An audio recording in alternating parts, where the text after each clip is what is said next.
Hello everyone, I'm Hillary with Dominion Tea, and today we're going to talk about how to pair your tea with the last of the harvest out of your garden. So let's talk vegetables and tea. Sounds like a funny combination, but it works just like any other food. There's three things you always want to consider when you're going to pair a beverage with food. You're going to talk about acidity, you're going to talk mouthfeel, and you're going to talk sweetness. Now, you don't really think of acidity with too many vegetables other than, say, your tomato, right?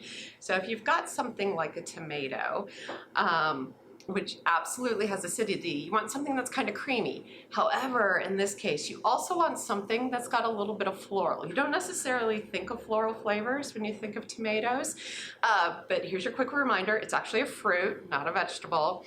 And it pairs amazingly well with oolongs. And so one of the recommendations we always like to throw out there is take a look at any of the Alishan oolongs, especially the red Alishan, because it's got a little bit of minerality, which helps to kind of play very well with the acidity of the tomato.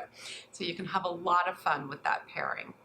Of course, you're at the end of summer, and squash and zucchini, right? These are great vegetables, and they usually come in a huge amount of abundance here when we've had a lot of heat and warmth. What do you want to pair your zucchini with?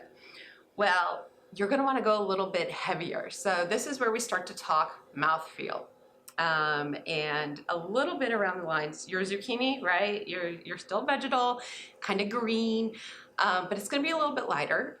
You don't want to too overpower it with too heavy of a tea, but you want something that kind of complements this. And this is where Yunnan Sunrise comes in. So a lightly oxidized black that's got a very smooth finish that's going to play nice with the zucchini. So you're not going to overpower it to the point that you can't taste it, but it will kind of balance it out nicely and give you a really good finish.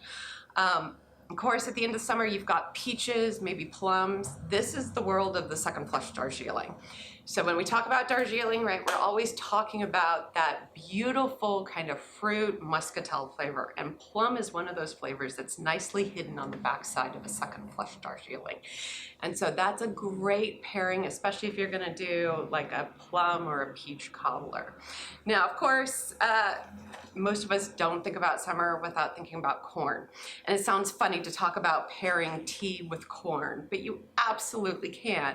Part of what you're looking for is how are you going to flavor this corn?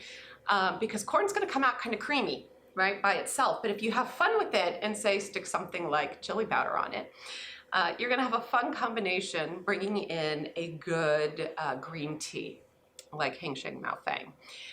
Why a green tea that's so vegetal? You've got the creaminess of the corn. You might have a little bit of spicy, or if you decide to heavily salt and butter that corn.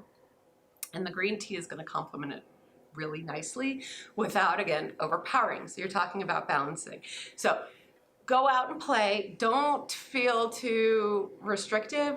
There's actually no wrong answer other than don't pair two things you don't want to eat. So make sure you like the tea you're picking, like the vegetable you're picking, and you'll have fun with it either way. So go play and enjoy. We hope you enjoyed learning more about tea with us. Hit the subscribe button so that you can be notified when we add more videos to our channel. And check out the highlighted videos to learn even more about tea. And last but not least, you can check out all of the teas we talk about in our videos at dominiontea.com.